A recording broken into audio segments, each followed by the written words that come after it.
What is the role of religion in our ever-changing world? From the News Channel 5 network, this is Issues of Faith. Hello everyone, welcome to Issues of Faith. Very interesting topic today. We are talking about Pope Francis's letter on the environment. So he wrote a letter not that long ago. There was some, it generated a lot of interest, no doubt about that, some criticism, some applause. So we want to talk to somebody who knows all about it, Father Bruce Morrill, Professor of Catholic Studies at Vanderbilt. Father Morrill, thank you for being with us. It's my pleasure. So when was the letter written? Let's kind of do 101 first of all on the letter. Sure. When was it written and to whom was it addressed? Got it. Yeah, the letter was issued on June 15th, back so about 6-7 months ago, June in 2015, and it's an encyclical, which means it's the highest level of teaching authority by which the Pope instructs. So there are other letters, apostolic letters, that can be exhortations, or can be regionally directed, but an encyclical is issued to the whole church.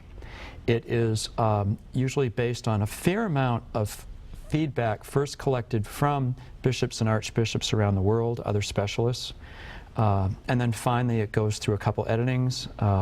No pope single-handedly writes an encyclical. There are specialists that write parts of it, and then it's a team effort. He finally keeps working with it and completes it.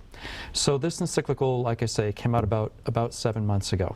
7 months ago, and it's addressed to every living person on the planet. That's right, yes. So that's very ambitious. It is. He's not limiting its scope here. It's not at all. Every living person on the planet.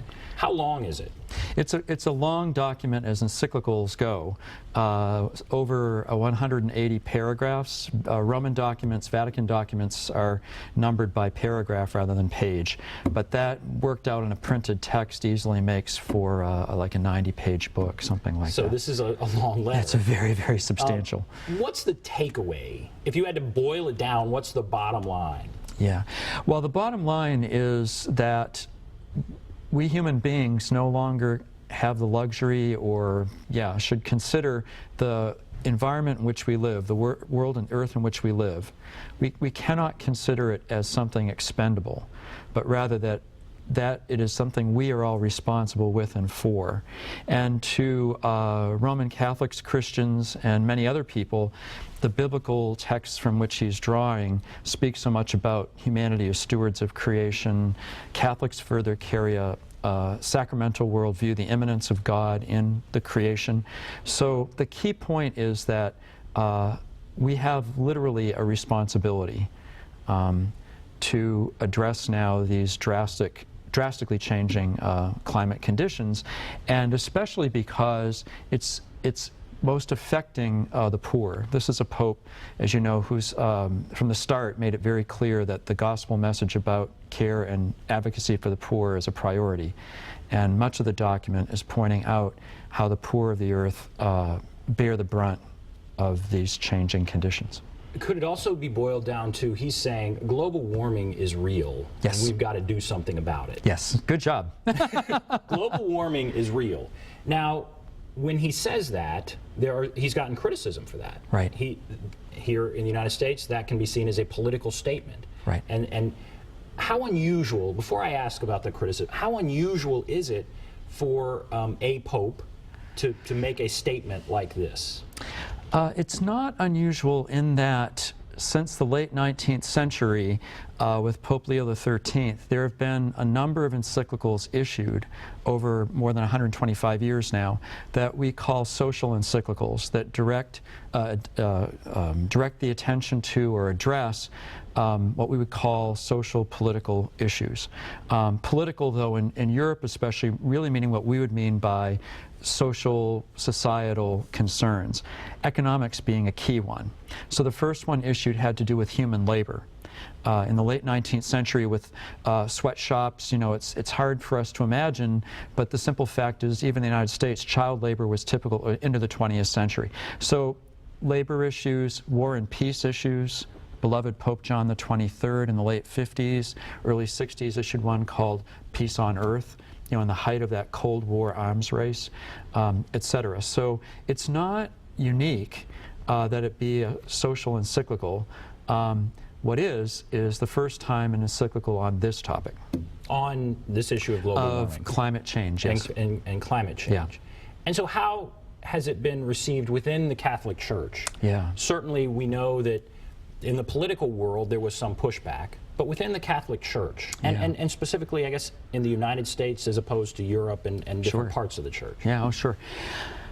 Well, location, right? So, yes, in the wider Roman Catholic Church, the reception has been very strong because the concerns about climate change are drastic in the southern hemisphere, all around the southern hemisphere, the southern part of the globe.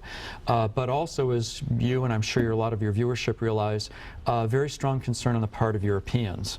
The United States is somewhat unique in the extent to which such a strong percentage of the population and political leadership well, choose or prefer not to accept the consensus of 97% of the scientific community around the world with regard to the human factors contributing to climate change.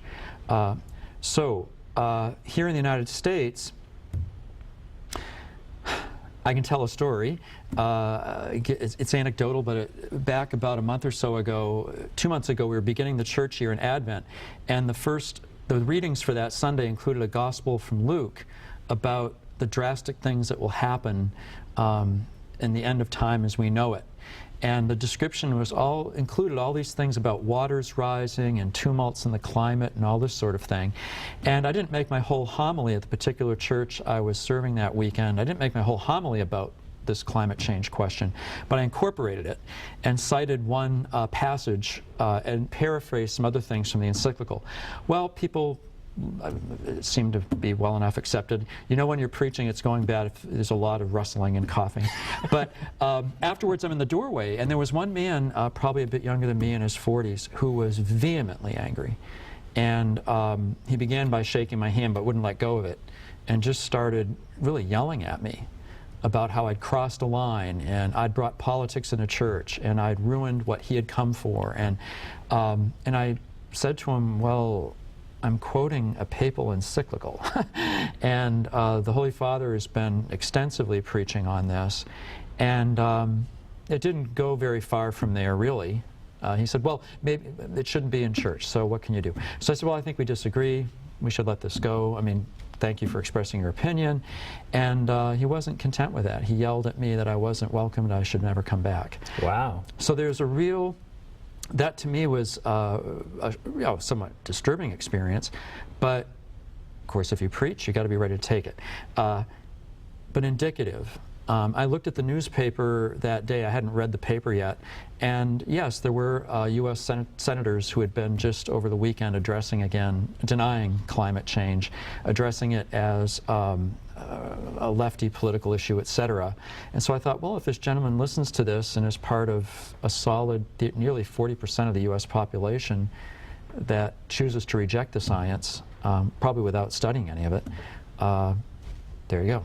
And this has been used as an example of, okay, this pope is political, more so than other popes. He addressed Congress. Yeah. And for those who would make that argument, for those who have that concern, and for those who are maybe even upset, feeling like this is a political statement and it's inappropriate for a pope to say it, what do you say? And use also, there is some historical background for this, precedence. Yeah, sure. But what do you say to someone who says this crosses the line, exactly to that person? Yes, well, what I was saying to him, when trying to paraphrase what I had said also in the homily, was that we human beings, but we Roman Catholics and Christians, believe that we've been given a great responsibility for the world in which we live. And that this builds on our reading of the Hebrew Scriptures, which we call the Old Testament, the First Testament, and that we cannot have a simplistic approach to this, as if, well, you know, one wants to be a fundamentalist and just pull out phrases and then, you know, extrapolate from that what you think it means. But rather that language of stewardship for the earth, tending the earth and subduing it, that kind of language which people could turn to and say, well, that means we can be indifferent, we can do whatever we want, you know, with the earth, is really a complete misreading of the text. Because it's part of the whole first 5 books of the Bible, where the concern and care for the earth includes a sabbatical year for the soil every 7 years, for example, Jubilee year, a time when also debts are all forgiven, unilaterally forgiven. So what I'm trying to say is it takes a much more comprehensive and responsible reading of the Scriptures as a whole than just cherry-picking a sentence and then twisting it into our sort of modern industrial approach to this, which would be, well, we'll use whatever we want, throw it away. This Pope has continuously used a popular phrase, is much better preacher, I'm a long-winded professor, to say one of our great problems in our time is a throwaway culture, a throwaway mentality, a throwaway society. It's made human beings expendable, from the youngest to the oldest. It's made people in the north and the industrial wealthy countries consider people of the southern hemisphere expendable, but likewise the natural environment and all of its creatures.